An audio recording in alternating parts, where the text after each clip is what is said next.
Hello Drive Radio fans, Richard Rush here today with my dad, John Rush, behind the camera. And this is the review of the 2016 Dodge Durango. This is the Citadel trim package. There's several different trim packages available, so if you want to learn more about that, head to Dodge's website. That's the best place to find out about them. We're going to go over what's specifically on this vehicle as it stands. Overall, for the 2016 Durango, what's new? Not a whole lot. The exterior trim and exterior looks are pretty much the same. For those of you that are familiar with the Durango, you know underwent that facelift a few years ago. For this year, the V6 gets the Pentastar V6 gets the start-stop functionality to help with fuel economy. There's a new sport mode that's standard on all models. And the RT trim level gets some added features on it. So again, if you want to learn more about that, check out Dodge's website. But with that being said, why don't we take a quick walk around, and I'm going to go over some of the features that are on the Citadel. So as you can see, you've got the big dome right here. That's kind of the radar. There's a lot of different technology features on this vehicle. Let's just jump right into them.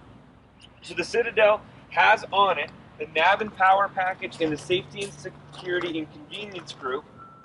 Also included are the 20-inch wheels. By the way, you just see the beautiful LED headlights right there. That's fantastic. So you see the 20-inch wheels, upgraded brakes. It does have about 5 more horsepower than the other models, outside of the RT, of course. The chrome exterior trim, which you're able to see right along here and kind of up here on the mirrors, really beautiful. The sunroof, 8-way power passenger seats, ventilated front seats, and a 9-speaker sound system. When we get inside, you'll be able to see the secondary, or this last kind of option here, which is the premium entertainment group, which includes the Beats sound system and the rear entertainment system. This also has the tech group, which we mentioned in the front, which includes adaptive cruise control, forward collision warning with braking, I will say that, blind spot monitoring warning, and rear cross traffic alert. I'm going to kind of come around to the back here. Before we jump into the back, I want to just point out the rear fascia, the exterior, or just this beautiful back. I love what Dodge has done, and yes, this is part of our opinion, in that they've wrapped the tail lights around on both sides. And for those of you that have followed a Dodge, it's pretty standoutish. You know what you're following with these LED strips right along here. Real quick before we jump into the back, you'll notice it does have the all-wheel drive down here. That is optional on the Durango. They do come standard in rear-wheel drive. On this vehicle, starts out at a base price of $43,895. It has the customer preferred package 23J, which has a technology group that I mentioned for about $2,000, premium entertainment group for about $2,500, second row fold tumble captain's chairs for $1,000. Second row console with armrest for $300 and a destination charge of $995 for a total price of $50,670. So we'll get into our opinion portion later, but the actual facts of the matter are you get a lot of value for this car. Some of you are going to say, how do you get value at $50,000? Well, let's show you. So we're kind of here in the back. Here it is down here. You push it open. It does have an automatic lift gate, which is really nice, really handy. As you can see, we do have the third row up right here, and this also does have a privacy screen. Not only can the privacy screen be back here for behind the third row seat, you can actually move it up and it can be behind the second row seating to come all the way back to the third row. So we'll pull that back, show you. There's ample room. There's not a ton of room. That's the reality of it. When you have this third row up, there's not a ton of room to maneuver back here. You do have some underneath storage right here to where you could put, I would say, Dad, probably several size grocery bags in there very easily. You have a nice cargo netting over here that can go all the way across the back. The famous FCA. This is how you close your trunk over here. In terms of setting your seats down, and it's hard to do with the privacy screen, so I'll show you. There's a lever right here. All you do is you push that, it automatically folds that down, and you push it down. If you'll notice, it's relatively flat in there, which is a really nice, great feature, again, for a vehicle of this size and this stature. If you are to put the second or the third row down, I should say, so just have a 4-passenger vehicle in this current configuration, you're going to have 47.7 cubic feet of cargo room. If you do fold the second row flat, which with the center console in here, it would be a little bit difficult. But if you did fold that flat with the correct configuration of a bench seat in the second row, you're going to have 84.5 cubic feet of cargo room, which is an absolute ton. So that's it's awesome. I did mention, and I just kind of skimmed over it, but I want to make sure I pointed out that second row that we have as captain's chairs in here, you can get that as a bench seat, which would increase the capacity to 7. But if you don't need that, I can tell you that that center console, and we'll show you why in just a second, is extremely, extremely nice. So with that being said, we're actually going to kind of configure the back seat really quick. So we'll pause the video. We'll jump in and actually show you the third row, because it's probably got one of the roomiest third row in its class. So thank you so much. All right, fans, here we are for the second and third row, and we're going to spend more time than usual just because there's a lot to show you. So first thing, door. For the second row seating, this opens nearly 90 degrees, and some of you are going to say, well, that stinks, for my kids are going to bang this door getting out of the car. Yes, there's definitely a possibility for that. However, it's really nice when you need to get in and out, especially into that third row. So we'll show you that really quick. So again, we mentioned the second row captain's chairs. You do have the console, optional bench seat available. How does this work? All you do, you flip this lever right here. It's going to fold the seat down. You keep holding it up, or you pull it just a little bit farther and it folds it up so you can go all the way into here. You don't have to do that, of course, but this definitely gives you, it's very easy now to have access into the third row. To put it down, once you get this locked up here, if I were to push it up here, all you do is you pull this, it does the exact same thing. So I'm going to climb into the third row here. So, and you know what, actually I'm going to put this down right here real quick and show you. So we'll leave this down here really quick.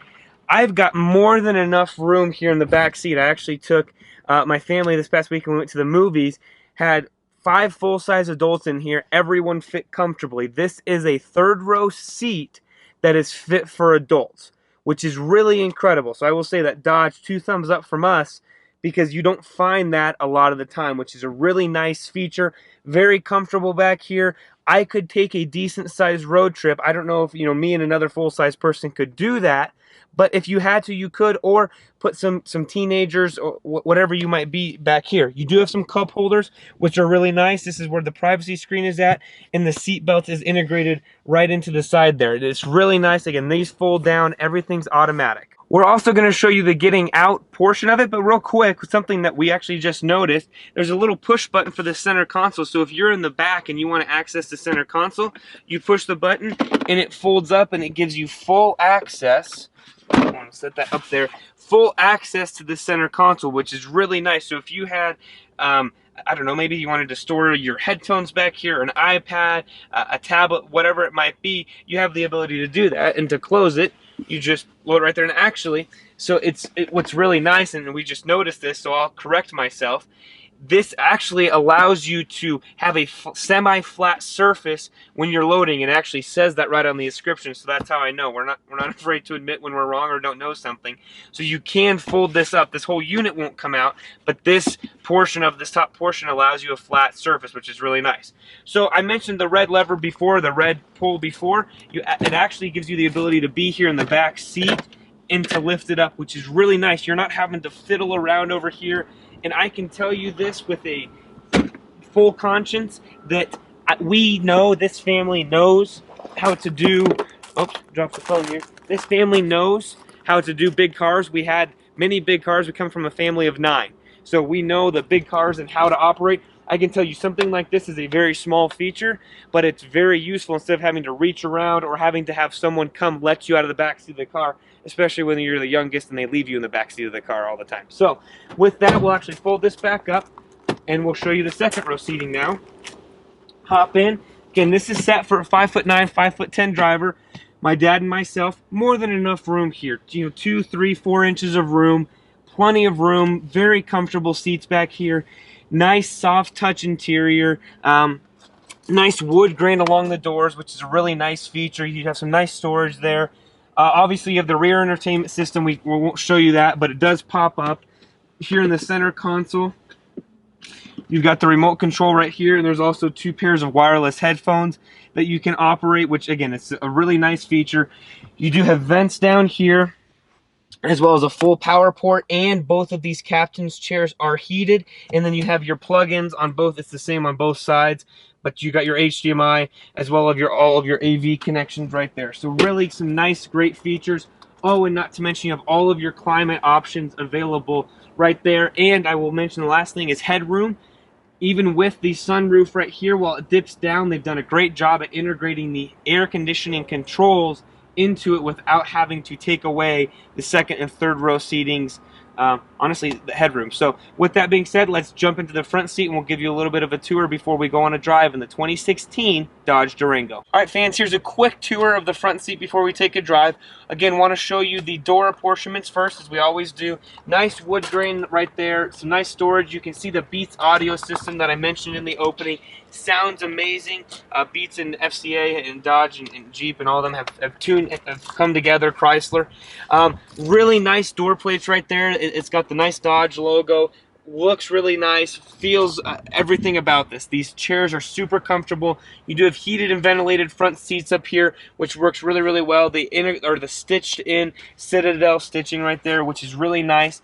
Everything else about the cab right now is very simplistic, but also very easy to use. Controls are within reach. You don't have to fumble all around. We'll get into more of the steering wheel controls here in just a second. One thing I will say, we both have an iPhone 6s Plus, and it actually fits in this front console area, you can say. So you've got auxiliary USB, and you've also got a power port right here. This is something you don't find a lot of. We have a lot of cars that will not fit the larger phones. This one will. Two nice size cup holders right here, the gear selector knob, and then here is the center console. We do want to show you that. Dodge has given us some information. Not a whole lot in here. Part of that's because you got your Blu-ray disc in there, but something to note, there's not a whole lot in terms of your center console in the middle here. But with that being said, why don't we actually, Dad will put you in the back and head for a drive in the 2016 Dodge Durango. All right, fans, we're going to start the driving portion. Due to sunlight in the early morning here in Colorado, we're going to show you the backup camera first, and actually we'll kind of show you the rest of the interior. So you've got your tune knobs, all of your climate controls right here, your eco mode, the sport mode I mentioned before. Here's the automatic start-stop button. This does have the 8.4-inch Uconnect system. Works really, really well. If you want to learn more about that, check our other reviews. In terms of the controls for your heated and ventilated seats, it does have a heated steering wheel as well. You can put the headrest fold, which will fold down the headrest. And actually, I believe, let's do it. It folds down that third row seat of headrest, which is really nice for if you want to be able to see in the back seat. And that's about it. One thing I will comment on really quick, I'm not sure if it was just me, but as I was driving in the radio and I wanted to turn the ventilated seats on, every time I would push the button, there would be a gap in the radio. And so Dodge, something where I don't know if that's a software glitch or maybe it's just on this vehicle, it wasn't a huge thing, just more of one of those things where people did notice it in terms of passengers. But real quick, we'll show you the backup camera. It does have dynamic grid lines, so you could get back up close to wherever you were needing if you needed to go around a corner. This works really, really well. Or for this vehicle too, in terms of towing, your trailer ball is going to be right down there, which would work really, really well. So with that being said, we'll actually pause the video and then take our quick drive. All right, fans, we're going to take our quick drive as we always do. In this model, 2016 Durango, this is the Citadel. It does have the Pentastar V6 in it, rated for about 18 and 25 in terms of fuel economy, so 21 average. We've actually been able to average, and this is with a healthy amount of start and stop driving, we've been able to average about 25 miles per gallon. For those of you to put in perspective, we actually own a Grand Cherokee. We're able to average, same engine, same everything. It's actually a little bit lighter of a vehicle. We've been able to average 23 and a half miles per gallon. So almost 2 full miles per gallon better. Part of that we attuned to, we think, the start and stop functionality, which we'll show you up here in just a second. Everything else, all the steering wheel controls, it does have the adaptive cruise control on here, which works really, really well for those of you that are familiar with the Dodge system. And what else about this vehicle? It does have the sunroof we mentioned before. We have that closed right now for the ability to just better sunlight or better lighting for us. One thing we will note on the Uconnect system, a lot of the reason everything's so simple, they've taken a lot of the controls that should be here and put them into the system, which works really, really well. In terms of quietness and drivability, even with the 20-inch wheels on this car, it's relatively quiet. We'll actually kind of turn down this road here and you'll notice it's not the smoothest of roads. It probably needs a new layer of asphalt, but just will kind of let you hear what it sounds like.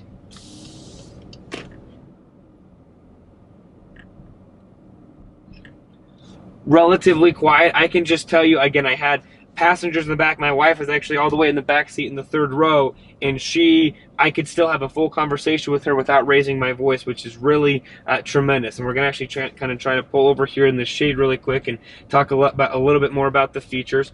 Real quick, Dale, we might be able to show them the start and stop functionality real quick. If it's warmed up. Yep, so it's warmed up. So it just did shut off, and then as soon as I am to release the brake, it turns on and I move forward. So really nice features. We'll put it into park, and we'll kind of turn everything down so you can hear. Really a lot of great features on this vehicle. This is kind of our opinion portion of it now. What do we think? Honestly, for the money and for what you get, it's incredible. That third row seating is awesome. It's room enough for full-size adults. The second row captain's chairs or bench chairs available, more than enough room. The entertainment systems that's available, and they're only going to be improving, is fantastic. There's a lot of reviews out there about, oh, this car's a little bit heavier than its competitors, than the Pilots, than the Highlanders, and the new Mazda CX-9 that we actually just reviewed. Yes, all of those things are true, but it's not necessarily a bad thing. Towing capacity in this is still probably going to exceed what those vehicles are able to do. Properly equipped with the V6, about 6,400 pounds. With the V8, 7,400, I believe, in terms of towing capacity when properly equipped. What else about this vehicle? Even with the 20-inch wheels, very quiet. This car compares to the truck-like chassis of the Ford Expedition, the Chevrolet Tahoe, the GMC, the Yukons, all of those. This vehicle actually compares to that. They're less weight than that, and honestly a whole lot less money. Not to knock those other vehicles, because they certainly have their place. Towing capacity, they're going to be a little bit better than this vehicle. But if you're looking for that small, not a little bit step up of a crossover SUV, this is the type of vehicle for you. It's got that full third row seating, a lot of nice interior apportionments. And yes, are there other manufacturers out there that have better interior quality in terms of leather all the way up on the dash and such? Yeah, probably, but that's not going to be a deterrent for us. This is an incredible buy for $50,000 for everything that you get. And oh, by the way, that third row seating's not really going to change across the segment and across I guess this entire, I should say, the Durango model itself. You're not going to have a whole lot of variation in terms of room back there. So overall, Dodge, 2 thumbs up from us. For those of you that are more interested in more about this vehicle, check it out on Dodge's website. Head to your local Dodge dealer.